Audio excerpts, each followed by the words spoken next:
June 22, 1940, Compiègne, France. The same railway carriage where Germany surrendered in 1918. Now, France surrenders. Adolf Hitler witnesses French representatives sign the armistice. Symbolic revenge. France collapsed in 6 weeks. 3 million soldiers imprisoned. Marshal Philippe Pétain, hero of Verdun, now 84, takes control and signs an armistice with brutal terms. Northern France and the Atlantic coast occupied by Germany. Southern France, nominally independent, the Zone Libre. French army reduced to 100,000 men. France pays Germany 400 million francs daily for occupation costs. This is subjugation disguised as armistice. But Pétain calls it practical. Many French agree, exhausted by war, grateful for peace. Others see betrayal. France could have fought from colonies. This division will tear France apart. Jean-François Darlan, Lieutenant Jean-François Darlan, relation to Admiral François Darlan, 26, in June 1940. Born in Lyon. 1914. Graduated from École in 1936. Shot down to German Messerschmitts in May 1940. Earned the Croix de Guerre. A patriot who loves France. When France surrenders, Darlan is devastated but pragmatic. He could have fled to Britain, joined de Gaulle's Free French, but he stays. His reasoning: Marshal Pétain saved what could be saved. Joining de Gaulle means fighting against France. Vichy is the legal government. I cannot raise arms against my own country. This logic seems reasonable in 1940. Vichy is the recognized French state. De Gaulle is technically a rebel. But this logic will lead Darlan to shoot down Americans. Vichy France is complex. Pétain's government believes it's protecting France, maintaining sovereignty over southern France and colonies, keeping the French Navy from Germany, preserving French culture. It functions as a state, passes laws, administers colonies, runs schools, but it also collaborates, hands over anti-Nazi refugees and Jews to Germany, sends French workers for forced labor, arrests and executes resistance fighters. Vichy propaganda promotes work, family, fatherland over liberty, equality, fraternity. Many officials believe they're playing a double game, cooperating publicly while secretly limiting Nazi demands. This is self-delusion. But humans excel at self-delusion when confronting complicity in evil. French North Africa, Morocco. Algeria, Tunisia remains under Vichy control. Darlan is stationed in Oran, Algeria, flying De Woiting D-520 fighters. His mission: defend French North Africa. But from whom? Nobody knows. The answer comes in November 1942, November 8, 19,420,100 hours. Darlan's squadron commander wakes him. The Americans are invading. Operation Torch. All pilots to aircraft immediately. Darlan runs to the flight line. His mind races. Americans invading French territory. America isn't at war with France. But France is allied with Germany through armistice. So America is invading to eliminate Vichy forces before they support Germany. The logic makes sense. Emotionally, it's incomprehensible. He climbs into his De Woiting. The squadron commander radios. American forces landing at multiple points. Our orders: resist all attacks. France does not surrender twice. Darlan takes off, climbs to 4,000 meters, then sees them, dozens of American ships off Oran's coast. The largest invasion fleet he's ever seen. This is real. The first engagement American aircraft spotted. Grumman Wildcats and Douglas Dauntlesses engage. Darlan sees American carrier aircraft bearing large white stars, not German crosses. American stars. His hands tighten on the control stick. Orders are orders. They're French pilots defending French territory. The squadron dives. American Wildcats break formation, climb to engage. Suddenly Darlan is dogfighting Americans. He gets on a Wildcat's tail, fires his 20mm cannon. Hits. The Wildcat's engine smokes, losses altitude. The pilot bails out, parachute deploys, floats toward the Mediterranean. An American. Shot down by a Frenchman. Darlan feels sick. Another Dauntless lines up to attack French positions. Darlan intercepts, fires. The Dauntless explodes. 2 Americans killed by him. The absurdity is overwhelming. The ground war. American troops land at 3 locations: Casablanca, General Patton; Oran, General Fredendel; Algiers, General Ryder. 60,000 Vichy French troops resist. The fighting is confused. Many French soldiers don't want to fight Americans. Some surrender immediately. Others fight fiercely. At Oran, French coastal batteries sink USS Heartland. 189 Americans killed. American naval gunfire destroys French shore installations. French Foreign Legion fights American infantry in brutal street battles at Casablanca. French battleship Jean Bart fires on American ships. American aircraft bomb and disable it. Former allies killing each other while the actual enemy watches. Result: 584 French dead, 797 Americans dead, nearly 2,000 wounded. November 9th, second day. Darlan flies 3 missions. His wingman, Lieutenant Pierre Arnaud Friend, since Academy attacks an American Dauntless. The bomber is withdrawing, low on fuel, vulnerable. Arnaud fires, hits the engine. The pilot tries reaching the sea to ditch near American ships. Arnaud pursues, fires again, hits the cockpit. The Dauntless crashes. Explosion. 3 American airmen dead. That night, Arnaud drinks heavily. Finally speaks. My father fought alongside Americans in 1918 at Chateau Thierry. He said Americans saved France. Now I'm killing them. What have we become? Darlan has no answer. Deceased for November 10th. Admiral François Darlan, highest ranking. Vichy official in North African negotiates ceasefire with General Eisenhower. Eisenhower offers recognize Admiral Darlan as head of French North Africa in exchange for ordering Vichy forces to stop fighting. It's pragmatic, but morally compromising. Admiral Darlan collaborated with Nazis. Now Americans legitimize him. Churchill is appalled. De Gaulle is furious. But Eisenhower prioritizes military necessity. 1100 hours, ceasefire announced. Jean-François Darlan is on patrol when the order comes.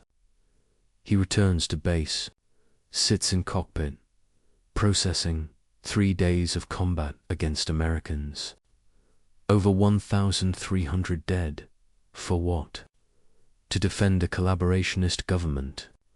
To resist liberation. He killed Americans. Defended Vichy. Fought against liberation. Everything he believed about duty, honor, patriotism shattered. The Darlan DAL positive results. French forces join allies. 60,000 troops, naval bases, airfields. No further combat. Strategic position secured. Negative consequences. Admiral Darlan is a collaborator who sent Jews to concentration camps. De Gaulle fighting since 1940 is humiliated. Public opinion in Britain and America turns hostile. The message: Allies work with anyone convenient. Principles don't matter. November 15th. Darlan watches American ships unload supplies. 5 days ago he shot them down. Now they're allies. The cognitive dissonance is unbearable. He seeks Father Michel, the Catholic chaplain. In confession, "Father, I killed Americans. People trying to liberate France. I defended a government collaborating with Nazis, believing I was doing my duty. Did you have a choice?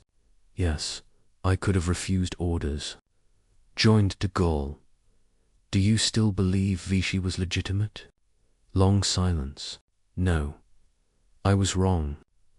And Americans are dead by my hand. Father Michel, war forces impossible choices. You believed you were defending France. You followed orders from your recognized government. This is not murder. This is tragedy. But Americans are dead. Men with families who came to liberate us. Yes, and you will carry that burden forever. The question is, can you forgive yourself?" Darlan cannot answer. Operation Torch revealed the truth. France was in civil war. Vichy versus Free French. Collaborators versus resistors. Syria, 1941. British and Free French invade. Fight Vichy defenders. 3,000 casualties. Frenchmen killing Frenchmen, Madagascar, 1942. British invade, Vichy resists. 6 months of fighting. Some families have members in both Vichy and Free French forces. Fighting on opposite sides. Killing each other's comrades. This civil war doesn't end with World War II. Collaboration, trials after liberation. Thousands executed, tens of thousands imprisoned. Women accused of sleeping with Germans have heads shaved publicly. The question: were Vichy servants, patriots, or traitors? No consensus. France struggles with this history 70 years later. Switching sides November 1942, Vichy. French forces officially joined the Allies. But trust must be rebuilt. American and British soldiers distrust French troops who shot at them days ago. Free French resent Vichy troops, joining suddenly. Where were you in 1940? We've been fighting since the beginning. Darlan's squadron transfers to Free French Command. First mission, escorting American bombers attacking Tunis. Days ago he shot down American aircraft. Now he protects them. The irony is overwhelming.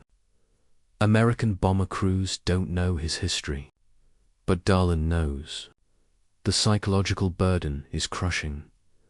November 1942 to May 1943. Darlan seeks redemption, fighting actual enemies. He flies aggressively, takes risks, volunteers for dangerous missions. Shoots down 3 German Messerschmitts, 1 Italian Mocchi. Earns another Croix de Guerre, but victories feel hollow. He's trying to atone for killing Americans. But redemption doesn't work through arithmetic. 2 Germans don't equal 1 American. His wingman Arnaud doesn't cope well. Drinks heavily, becomes reckless. March 1943, shot down over Tunisia. Killed instantly. Age 27, Darlan attends the funeral. Thinking, Arnaud killed himself through recklessness because he couldn't live with killing. Americans, this is Operation Torch's hidden cost. Not just 1,300 killed in 3 days, but French pilots who survived, switched sides, and carried guilt forever. Admiral Darlan ASS, ASI, assigned 24th. 1942. Christmas Eve. Admiral François Darlan is assassinated in Algiers by Fernand Bonnier de la Chapelle, French monarchist. Resistance supporter, motivated by hatred of Vichy, Bonnier shoots the admiral twice. He dies within hours. Bonnier is tried and executed within 48 hours. Many suspect Allied intelligence involvement, removing an embarrassing ally. Pilot Jean-François Darlan feels relief, then sadness. A Frenchman murdered by another Frenchman. The Civil War continues. June 1943. Between campaigns. Darlan writes a letter he'll never send to the American pilot I shot down over Oran. November 8, 1942. I don't know your name or if you survived, but I see you in my dreams. I shot you down because I was ordered to, because I believed I was defending France, because I thought Vichy was legitimate and you were invaders. I was wrong. Completely, catastrophically wrong. You came to liberate France. You risked your life for people you'd never met, and I tried to kill you for it. If you survived, I hope you can forgive me. If you died, I hope your family knows you died as a hero. I will carry what I did for the rest of my life. There is no absolution, no redemption, only the burden of knowing I killed people who came to help us. I am sorry. Darlan folds the letter, keeps it in his flight jacket, never sends it. Physical reminder, tangible guilt. Darlan continues flying. Sicily, Italy, southern France, Germany. Each mission fighting Germans, trying to prove he's on the right side now. But moral debts don't cancel like numbers. By 1944, French Air Force is reorganized, equipped with American aircraft. Darlan transitions to Republic P-47 Thunderbolt. American fighter. The irony, flying American aircraft against Germans. He killed Americans, now uses their weapons.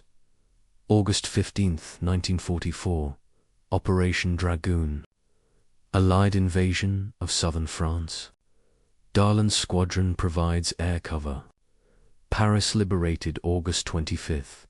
De Gaulle enters in triumph. But Darlan feels no triumph, only sadness. Liberation doesn't erase what happened. Vichy officials flee or are arrested. Pétain tried for treason, sentenced to death, commuted to life imprisonment. Thousands executed. France is free, but France is broken. May 8, 1945, Germany surrenders. Darlan has flown 247 combat missions since November 1942, shot down 11 Axis aircraft, earned 3 decorations, survived what killed most fighter pilots, but he doesn't feel like a hero. He feels like a man who made terrible choices and somehow survived. Post-war trials and silence. 1945 to 1946, France conducts trials. Pétain life imprisonment, dies 1951. Pierre Laval, executed October 1945. Thousands tried, imprisoned, executed, but ordinary soldiers who served Vichy, quietly integrated into new French military. No trials, just silence, pretending it didn't happen. Darlan is among them. Fought for Vichy, killed Americans, then switched sides. Which version is he? Collaborator or liberator? Both, simultaneously, contradictorily. Like France itself, French society decides to forget. Not forgive. Forgiveness requires acknowledgement. Just forget. Move forward. Don't examine who did what. This collective amnesia will haunt France for decades. Darlan receives a letter from America. From Thomas Mitchell, Indiana.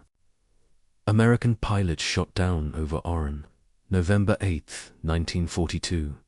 Darlan's hands shake opening it. Lieutenant Darlan. I believe we met on November 8, 1942. I was flying an F-4F Wildcat, shot down by a French Dewoitine D-520. I survived. Parachuted into the Mediterranean. Rescued by destroyer. For years I was angry. Didn't understand why French pilots fought us. But I've learned about Vichy France. About impossible positions. About how political decisions forced good men to do terrible things. I don't know if you shot me down, but I'm writing to French pilots who fought at Oran, because I need to say, I forgive you. You were following orders, defending your country as you understood it. You believed you were doing right. You were wrong, but your intentions were honorable. If you were the pilot, know this, I survived. Went home, married, have 2 children, became a teacher. You didn't destroy my life. You changed it. I hope you've forgiven yourself. Because I've forgiven you, Captain Thomas Mitchell, U.S. Navy retired. Darlan cries, for the first time since the war. Not joy, release. The burden acknowledged, shared, forgiven. They begin correspondence. Meet in Paris, 1955. 2 former enemies talking about that day in 1942. Mitchell, I was terrified when you hit my engine, but confused. You were French. We were supposed to be allies. Darlan, I was terrified too. Not of dying, of killing you, because I knew you shouldn't be my enemy. Before parting, Mitchell says, you're a good man forced into a bad situation. That's not the same as being a bad man. Darlan wants to believe this. But guilt remains. Because good men forced into bad situations still do harm. And that harm is real. Darlan is 73, dying of lung cancer. He writes a memoir, never published. Just for himself, his family, history. I was a patriot who did terrible things, believing I served France. This is patriotism's danger without wisdom. Of duty without questioning. I believed Vichy was legitimate. I believed Pétain was saving France. I believed resisting the Allied invasion was defending sovereignty. I was wrong about all of it. Should I have refused orders? Joined de Gaulle? Perhaps. Many did. They're the heroes who saw clearly, but I didn't see clearly. I was confused, conflicted, trying to serve France while France itself was divided. I spent 45 years trying to atone, fighting for liberation, living honorably, seeking forgiveness, but some actions can't be atoned for, only acknowledged, regretted, carried. History should remember. Operation Torch was civil war within World War. French against French. Allies against allies. Former friends killing each other because politics divided a nation. There are no heroes in this story, only tragedy. Darlan dies December 3, 1987, age 73. Small funeral. No military honors. His memoir is published by his daughter in 1992. Becomes required reading at French military academies. Not because it glorifies anything, because it acknowledges complexity. 1. Patriotism without wisdom is dangerous. Darlan believed he served France by defending Vichy, but serving a collaborationist government isn't patriotism. It's complicity. True patriotism requires questioning whether your government legitimately represents your country's values. 2. Legitimacy is complex. Vichy was France's legal government, recognized internationally. But legality isn't morality. A government can be legal and still be wrong. Legal authority doesn't automatically deserve obedience. Sometimes resistance is the moral choice. 3. War creates impossible situations. Easy to judge Darlan from distance, but he faced genuine dilemma. Vichy was recognized government. De Gaulle was rebel. This doesn't excuse his choice, but it explains it. 4. Forgiveness is possible, but not simple. Mitchell forgave Darlan, but forgiveness doesn't erase what happened. Some actions can be forgiven, but not forgotten. Acknowledged, but not excused. Understood, but not justified. 5. Nations have complexity. France wasn't simply heroes and villains. It was millions making choices in impossible circumstances. Reducing this complexity erases human reality. France was divided, confused, traumatized, making terrible choices because all choices were terrible. France never fully healed. Immediate post-war, purges, trials, executions, approximately 10,000 collaborators killed. 1950s, 1960s, collective amnesia, pretending collaboration didn't happen. 1970s, truth emerges. Historians document collaboration's extent. 1980s, 1990s, trials of remaining collaborators. 2000s, 2020s, continued debate. Museums, memorials, Operation Torch remains sensitive. 3 days when French soldiers fought Americans. When collaboration meant shooting at liberators. History isn't simple. Good people do bad things. Bad circumstances create impossible choices. Sometimes everyone loses. There are no heroes here. Americans came to liberate, but killed former allies. French defended territory but fought against liberation. Vichy created the situation but couldn't control outcomes. Just tragedy. Choices made under pressure. Lives lost unnecessarily. Guilt carried forever. Lieutenant Jean-François Darlan spent 45 years trying to atone for 3 days of fighting. He never succeeded, because some actions can't be atoned for, only acknowledged, regretted, remembered. This is the burden of making wrong choices in impossible circumstances. You live with it forever. November 8, 1942, French pilots shot down Americans. Allies became enemies. Collaboration's absurdity became lethally clear. 584 French killed. 797 Americans killed. Over 1,300 dead in 3 days. Former allies killing each other while the actual enemy watched. Political decisions made in 1940 created circumstances where the unthinkable became reality. Lieutenant Jean-François Darlan shot down Americans.